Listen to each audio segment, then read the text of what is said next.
spot. Ah. There we go. All right, perfect. Well, welcome everybody to this amazing webinar. My name is Kelly Higgins. I am the Executive Director for the Autism Community Connection. Autism Community Connection is a small nonprofit here in Johnson County. We have a lot of programs for young adults with autism, teens with autism, doing our My Summer Journey, which is our summer teen program, which is happening right now. We're in our last week and everyone's been having a great time. We do funding for counseling sessions. Hi, how are you? Oh, I'm sorry. The mic is on. Oh, no, you're fine. You're fine.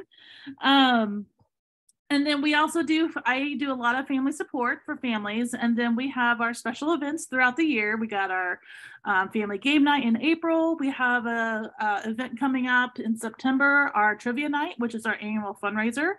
In October is our trunk or treat for all families and all ages. And then in December is our breakfast with Santa. So that's always a fun time for everybody. Today, I'm happy to introduce Angela Stokes with Unlocking the Spectrum. Angela, thank you so much to be here with us today. Thanks for having me. I'm very excited about the topic that we're going to discuss today. So I'm going to try to figure out this technology and share my screen and share my PowerPoint. So let me see if I can figure that out. I'm going to share the PowerPoint. Yes, there you go. Perfect. Okay. And then from the beginning.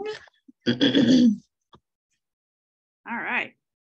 Okay, so you should just be able to see the PowerPoint. Yes. Right? Okay, perfect. So I really wanted to look at a topic that could be applicable to really everyone because ABA is for everyone. So that's kind of what this information is all about, how we can apply it to our everyday lives and how it already is applied to our everyday lives. So the title is ABA for All of Us, a look at what ABA is and how it can be applied to your own life.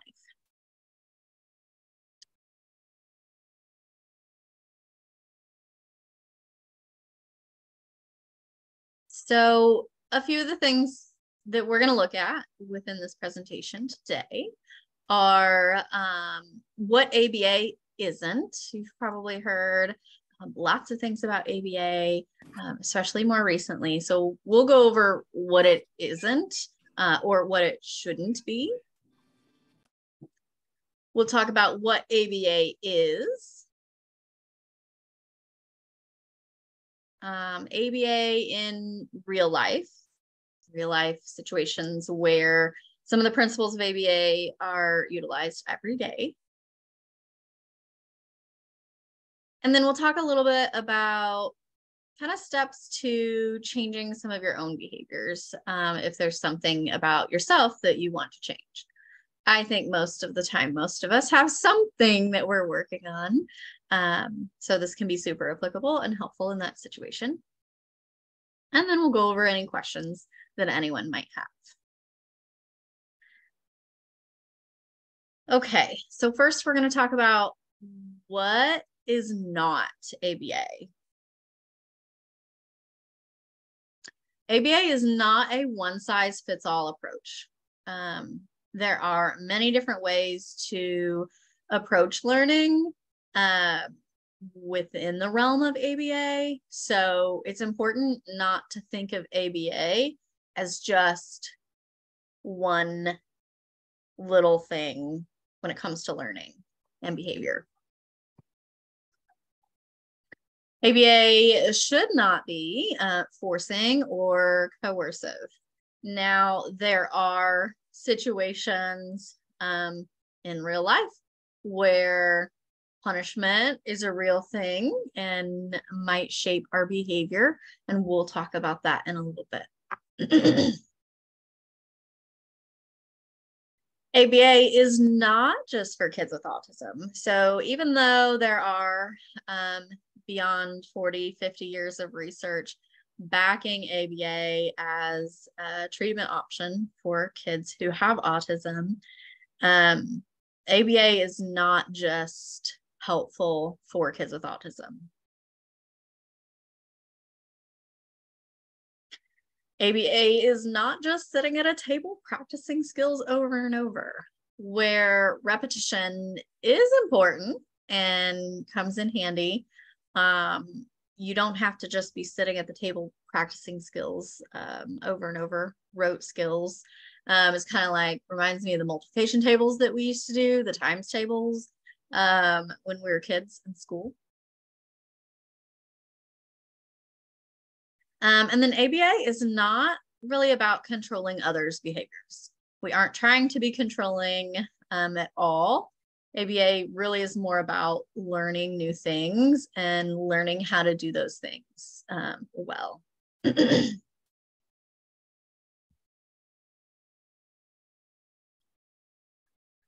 So that brings us to, well, what is ABA then? ABA is a set of principles based on the science of learning. So it's not just things that have been put together willy-nilly, like, oh, this is how you should do it. It really is based on the science of learning and all the research behind it. What does ABA stand for? Good question. So ABA stands for Applied Behavior Analysis.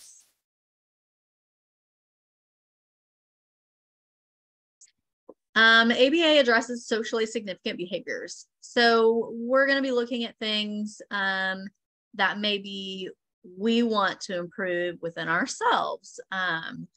Obviously, when we're working with kids with autism or working with other individuals, we're looking at behaviors that would socially improve their lives and improve their quality of life.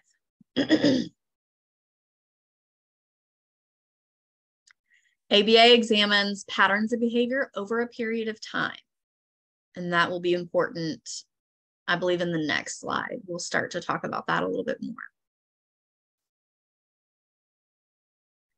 ABA can help us increase and decrease targeted behaviors once we have a behavior that we're looking at.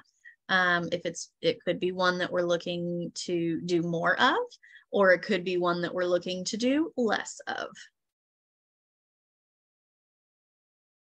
ABA helps us identify a hypothesized function of a targeted behavior. So all behavior has a why it occurs, why it happens. And with the data collection process, it helps us determine that why.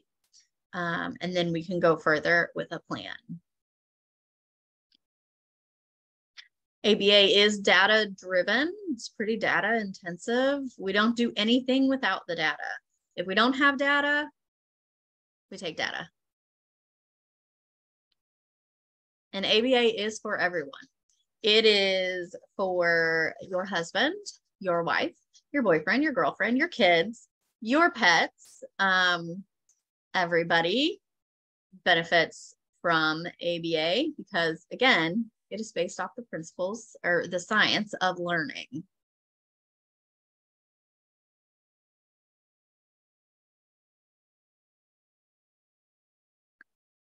So we're going to go a little bit more in depth into some of the things that are going to be important for looking at changing our own behavior.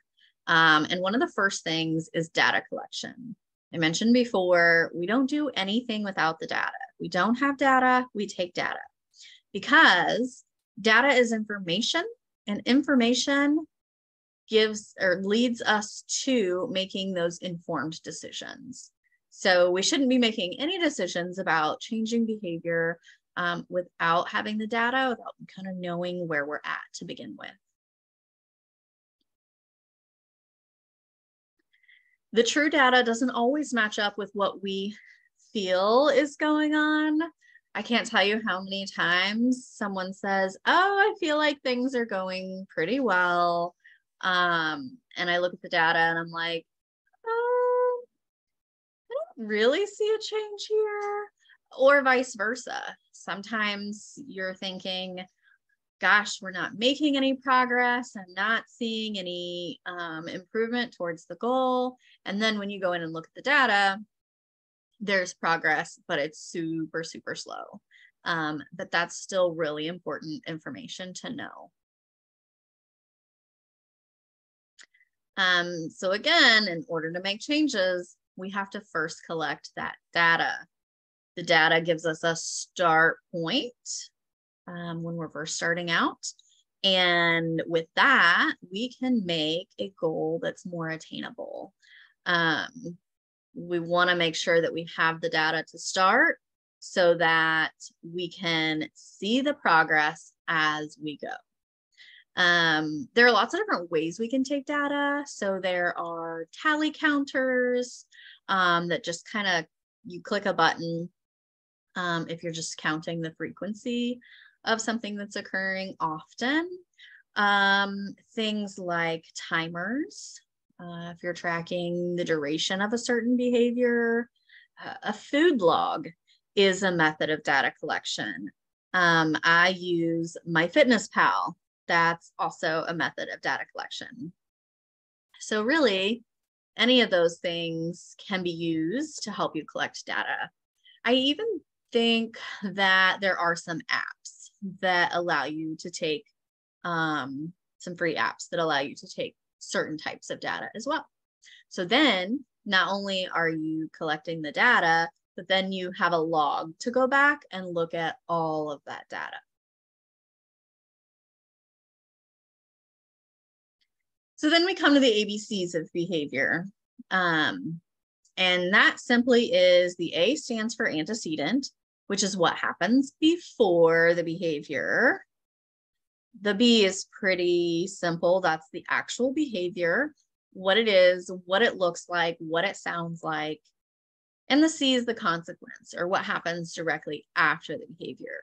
So a lot of times we're looking at the ABCs of our behavior to look for patterns and help us determine that why.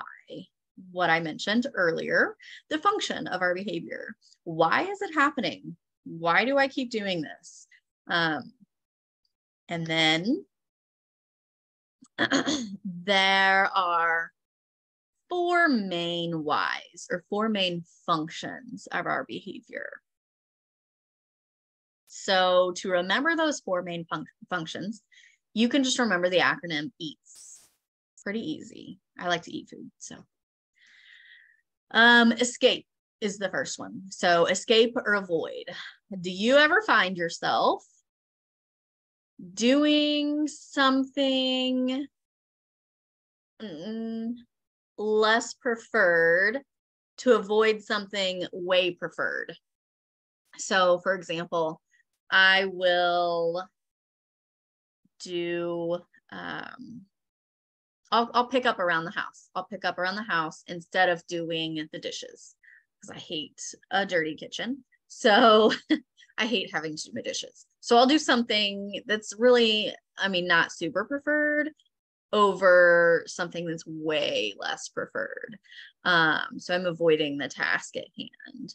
Procrastination is another thing. If you're procrastinating, writing a report, doing your homework, putting it off to the last minute, that is the escape avoid function. Yard work is another one. Some people love it and some people hate it. Attention is our second one. So things like making a phone call to your friend to talk to them about your day. That is attention. You're calling them to get their attention, to tell them what you want to tell them. Our kids like to get our attention in lots of different ways. So I don't know if you guys have any kids at home, but sometimes the mom will happen over and over until you give them their attention. Challenging behaviors sometimes come out as a function for attention, hitting, kicking, throwing things at you, especially those little ones. So attention is our second one. We all have behavior that results in attention. And then the third one is tangible. So things like you want the newest model of phone that just came out. You want to buy a new pair of pants. You want that candy bar, right? You want something. And I see this in a lot of the kids that I work with too. Their behavior is a way to get something.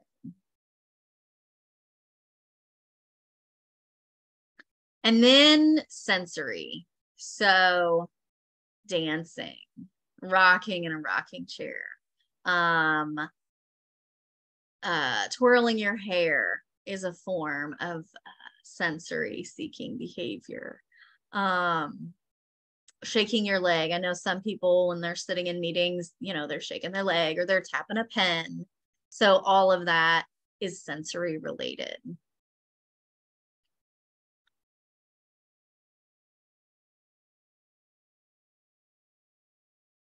Which then brings us to motivation. So motivation is super important because without that motivation, it's hard to get that behavior change. So if you're looking at a behavior in yourself, and you're like, I really, want to change this behavior, you have to look at the motivation behind it, really to be able to get there. If you're not that motivated to change the behavior, then you're likely not going to change it. You're just kind of going to be stuck at that. And what motivates me may not motivate you, and vice versa. So when you are looking to change a behavior in yourself, and let's say your plan goes really well, it's very successful, and you talk to a friend and you say, hey, this works great, you should try this, and they try it and they fail miserably. Well, this might be why.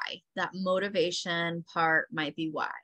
You have to really find each individual person's motivation for behavior change.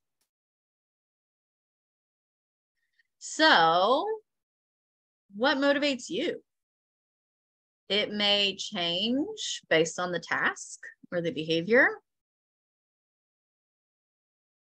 but there's going to be some things here and there that are going to be more motivating for you. And you're going to be more willing to change that behavior because you're motivated. But there are some things that play a role in motivation too that we can look at. So the size of the reward at the end. So $50 for 2 weeks or $500 for 2 weeks, which is going to be a little bit more motivating, right? Maybe it depends on how much work you have to put in.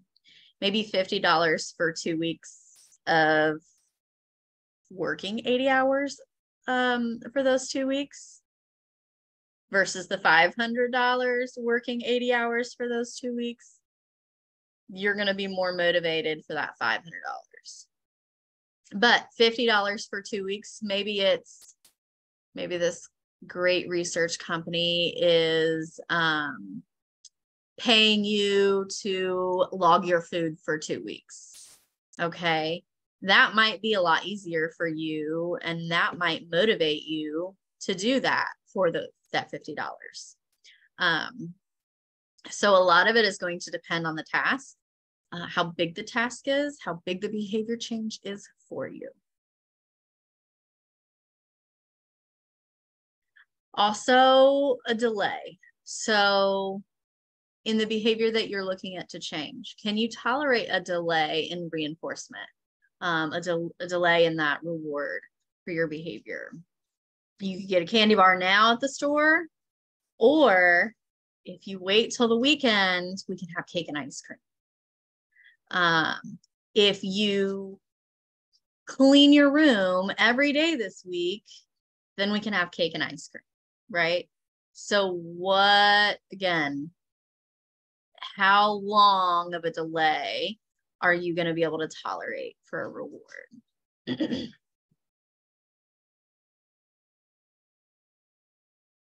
And then the type of motivation. So for some people, removing something aversive is motivating.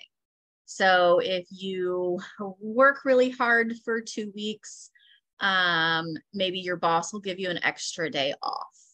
So that would be removing something. They're removing some work off of your shoulders. If you, get all of, I'm trying to think, if you, I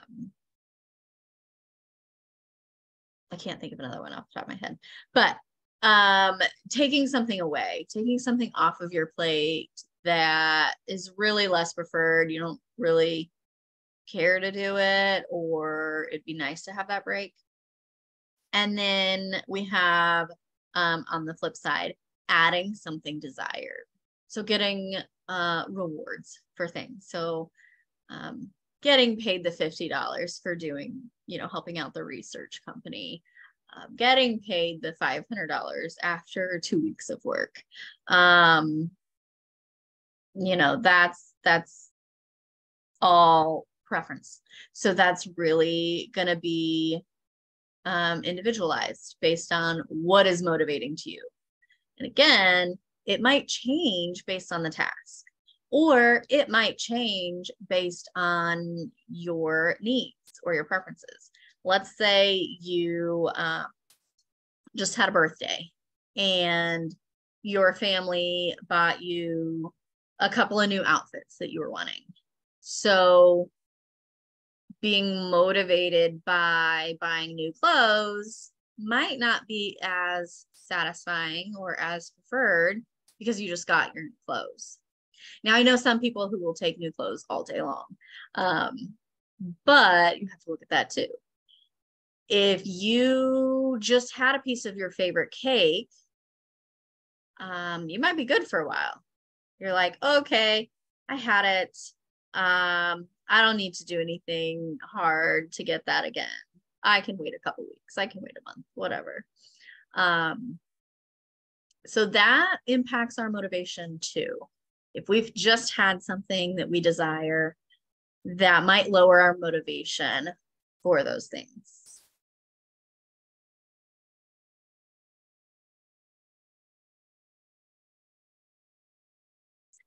So that brings us to reinforcement and punishment.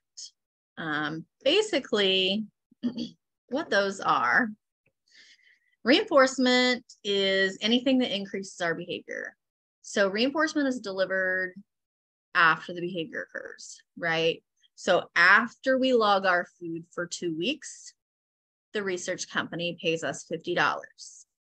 Okay, we might be more likely to log our food again if they're going to continue that research study and pay us again. Getting a paycheck for going to work. You go to work, you get a paycheck. If you feel it's sufficient amount of pay, you're going to keep going back to work to get that paycheck. Punishment is just the opposite. If it's a punishing action, then our behavior is going to decrease. For example, getting a speeding ticket might make it less likely for us to speed. Maybe in that area. I don't know. That would be punishing to get a speeding ticket. So reinforcement and punishment contingencies are in our everyday life and happen all the time, right? You go to a restaurant, a new restaurant, and you eat. And then you go home and you're so sick, you got food poisoning, right? For me, I don't want to go back to that restaurant. That's punishing enough for me to not repeat that behavior again. Even though I know that sometimes it's unavoidable and can happen anywhere. I'm not going to go back to that restaurant.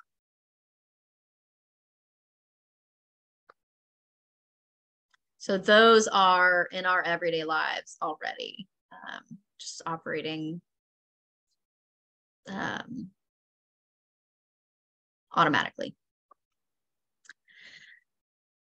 And then we have something called antecedent interventions. So those are those things that we look at, strategies we can use to help increase the behavior we want, or decrease undesired behavior. So things like, okay, I'm going to, I want to increase my steps. So I'm going to walk for 10 minutes every hour. So I've got my stopwatch. I'm ready to go. 10 minutes every hour. I'm going to walk. So that stopwatch is helping me continue and achieve that desired behavior. Maybe it's, I am going to decrease my screen time. So here's what I'm going to do. I'm going to set a timer for an hour, whatever, so that when the timer goes off, I'm done. And then I can choose a different activity throughout the rest of the day. Checklists are good antecedent interventions. So sometimes when we are looking at those less preferred behaviors that we don't really want to tackle, cleaning the kitchen. Maybe for some people, you'll put cleaning the kitchen at the top of the list and then some easier stuff below it. For me, I prefer to make a list and have some quick, easy things to be able to cross off right away. In the world of ABA, we call that behavior momentum. So easy task, easy, and then you put the other one at the end, and then you get to do something fun. So a lot of times that will help build my momentum and get me started, get me going. Like, okay, I'm going to vacuum the living room. I really like to vacuum, so I'm going to vacuum the living room. And then I'm going to start some laundry.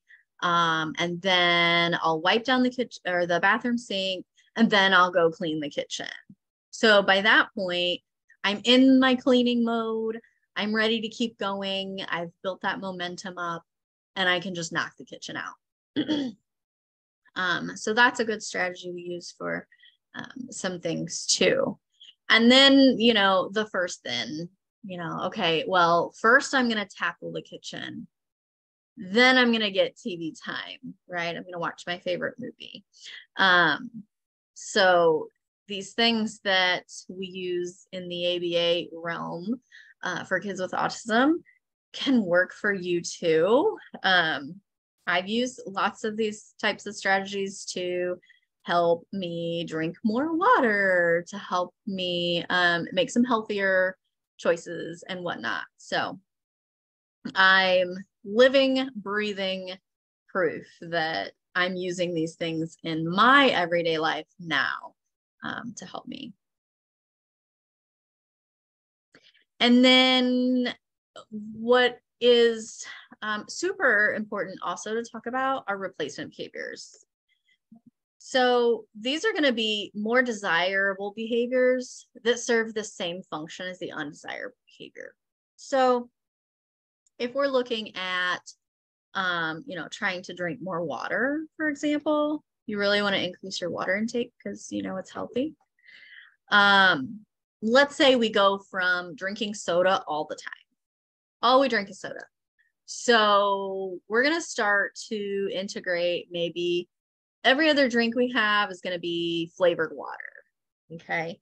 And then eventually we work into where we're just drinking flavored water. And then once we're doing that for a little while, we're going to start to integrate in regular water. And then once we're able to do that, we're going to fade out the flavored water. So then all we're drinking is water. So it's kind of systematic, but we're putting in some replacement behaviors there that leads us to the healthier behavior.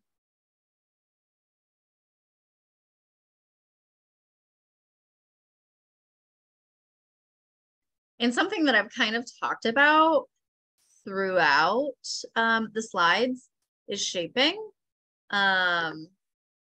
Basically, you know, you hear about people who try to quit smoking, or they'll go on a diet and they go cold turkey, right? They're all in, they put, you know, all they have into it.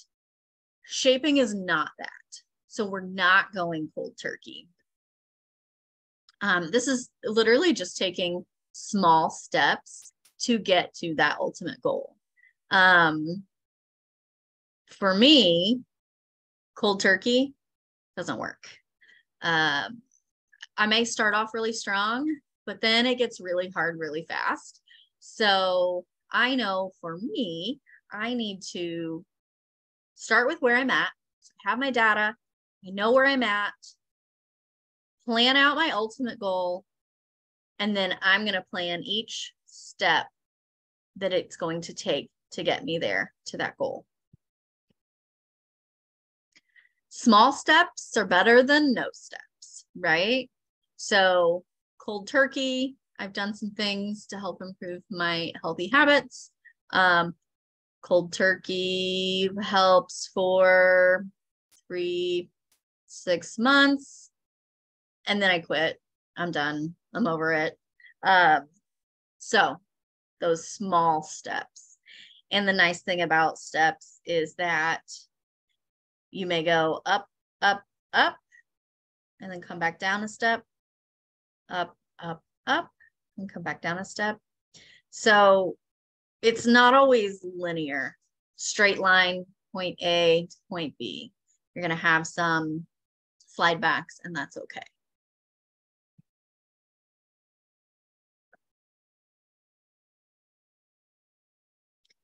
So some examples of ABA, some principles of ABA operating in real life. There are reinforcing contingencies that happen in our lives all the time. It's just part of life, part of learning. Going to work and getting paid. Okay, I've kind of said that a lot through here, but it's very real. Taking Tylenol to get rid of a headache. If you take Tylenol and it gets rid of your headache, what are you likely to do next time you have a headache? Take that Tylenol again. If it doesn't work, maybe you switch to ibuprofen. Buying a lottery ticket and winning $20. So you're more likely to buy another lottery ticket again because you won some money before. When you put money in a vending machine and get your candy or your chips or your soda, that's all reinforcing contingencies. It's going to increase that behavior because you are getting something or you're getting rid of something. Now, punishing contingencies are all throughout our lives as well, right? So I mentioned this before. Speeding decreases due to getting a speeding ticket. You're less likely to speed or speed in that area, again, because you got a speeding ticket. Or, you know, if you know that a cop always sits in a certain location, that might be enough for you to say, okay, well, I'm not going to speed in this location. I know better than that. Playing loud music past 10 p.m. decreases due to neighbor complaints. Now, depending on your age, I don't know, you might be worried about your neighbors complaining. You might not. I feel like the younger crowd might be a little bit more apt to just continue to play their music. But it could lead to other punishing contingencies, like fines and stuff like that. So, leaving food trash in your bedroom decreases due to your parent yelling at you. Gosh, I can't tell you how many parents I talk to that they're like, my kid's room is just a pigsty. I walk in there and find dirty dishes all the time. And they start yelling at their kids to keep up with the food trash or the pick up with their room. Sometimes it works. Sometimes it's punishing enough for them to stop leaving their room trash. But sometimes it's not. So if it's not punishing.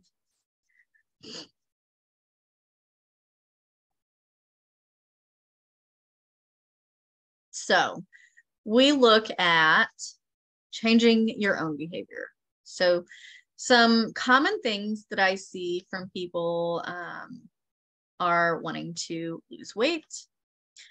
I see wanting to stop smoking. I see drink more water. That was one of mine before. Now I'm at like 96 ounces a day. Eating more veggies. So some people have this goal to increase their nutrients in their daily food options. Decreasing social media time, I have seen with some people that I talk to as well. Are there any behaviors that you can think of in your realm or in your life that you want to change?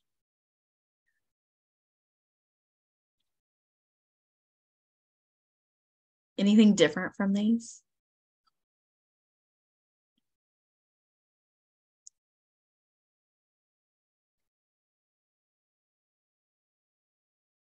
It's okay if you don't. I was like, not necessarily the food, issue, but, for me, getting motivated and finding time to, work when I need to, and juggling with my daughters, as you can hear in the background, between all their therapies and stuff, just trying to find that time, right. Things like that. That's one of the things I'm always trying to work on for myself. Yeah. Time management can be hard. I do work on that myself as well. And I try to make more lists for myself, but then also knowing to have that flexibility with the list, because things change or priorities change based on, all that coming up. And then I do use behavioral momentum for myself, especially when it comes to chores. Because I have some that are less preferred than others. So I will do some of those others that I don't mind. And it just gets me, in the groove to do the rest of it. So the ones that I listed out are really the big ones that I hear from people wanting to change within themselves. So that's why I listed those. But I mean, it could be anything. It could be health related. Maybe your doctor's like, hey, you really need to walk more. It could be you have, this goal to become a doctor. So, setting time aside to study, or increasing your study time and all that stuff. So there are so many different things or behaviors that you can change on your own using these principles of ABA. But I can't stress enough how important data collection is. That is going to be your best friend. If you're not taking the data, you don't really know what's going on, and you don't know where to go from there, because you don't really know what's going on. My fiance's like, I need to lose weight. I'm like, great. What are you eating in a day? Oh, I don't really eat that much. But the majority of his calories come from sugar or like sugary drinks. And I'm like, I bet if you logged it, you would kind of see where you're at. But we don't know. We don't know where to go because he doesn't log it. But I've been logging my food now for 6 months. So it's kind of an easy habit that I've developed to help me change some of my own behavior, like drinking more water. If I didn't log it, I probably wouldn't do it as well as I'm doing right now. So data, data, data. That is step one. You have to have the data to know where you're at, to make your roadmap where to go. So when it comes to, let me find it, drinking more water, we're going to talk about shaping that up. Okay. So let's say my data shows I drink approximately 24 ounces of water each day. And my goal is 64 ounces of water. Okay. So I have my data. I know where I'm at. I know where I'm starting. And I have my goal. Where do I want to be? You know, and I don't like to put a time frame on it. If I don't necessarily have to. I know I have to put a little bit of time frames on it for the clients that I work with and everything, for insurance purposes, for the treatment plan. But for my own personal behavior, I don't like to restrict myself to a certain time frame. So I don't say, okay, here's my start, here's my end. I want to do this in 3 months. Now, you could, but give yourself a little bit of grace. Because like I said, when you're taking those small steps forward, you're going to come back down some before you go up again and then come back down. And that's okay. That's part of the process. So I wouldn't beat yourself up over it. Okay. So I started 24 ounces. So my first goal is going to be that I increase my water intake to 32 ounces a day. I'm going to track it. I'm going to take that data every day, make sure I'm, you know, getting a certain amount of water in. I may plan to drink my water at certain times of the day just to make sure that I get it all in before I go to bed, because I don't want to drink it all before I go to bed because then I'm going to be up. And I might use a timer to remind myself to drink water. So I'm going to do this really well for 2 weeks, average of 32 ounces a day for 2 whole weeks. And once I get really good for 2 weeks, so it might take me longer than 2 weeks, but once I'm really good at it for 2 weeks, I'm going to up the ante. Okay. So then I'm going to go to 40 ounces.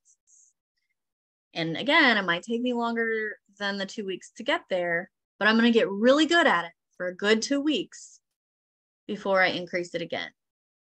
Okay. So that is kind of a more simple shaping procedure that you can use for something like this. You know, and there might be more steps involved. You might say, ooh, that's too big of a step. So maybe you go from 24 to 28 to 32 to 36 to 40, and that's okay. Again, ABA is not a one size fits all. It's the size that fits you best, and you're going to work within the parameters that you can work in. Okay. Questions?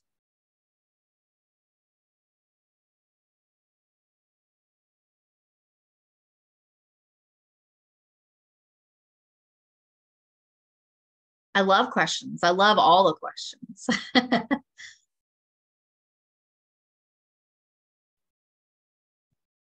don't think I have any. Anybody else?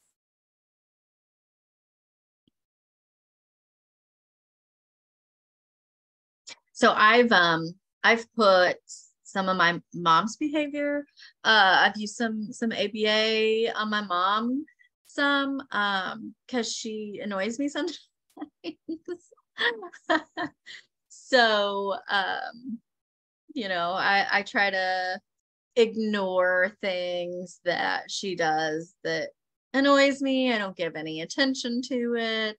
And then eventually she drops off and she'll try something else or do something else that's less annoying. So, you know, you can totally use this with your significant other. if they're doing something to annoy you. Just don't give any attention to it if they're wanting your attention for it. Another one that I've heard people say is, gosh, I talked to this person and they say negative things all the time, and they're just a grumpy person.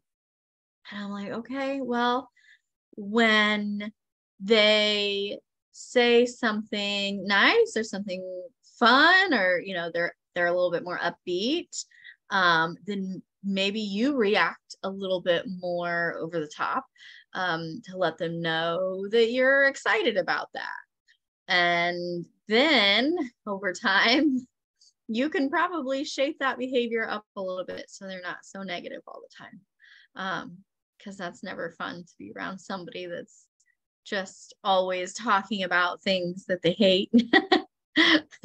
So that's, reinforcing properties are at work there. You're reinforcing the more positive behavior that, you don't want them bringing you down. So you want to reinforce that.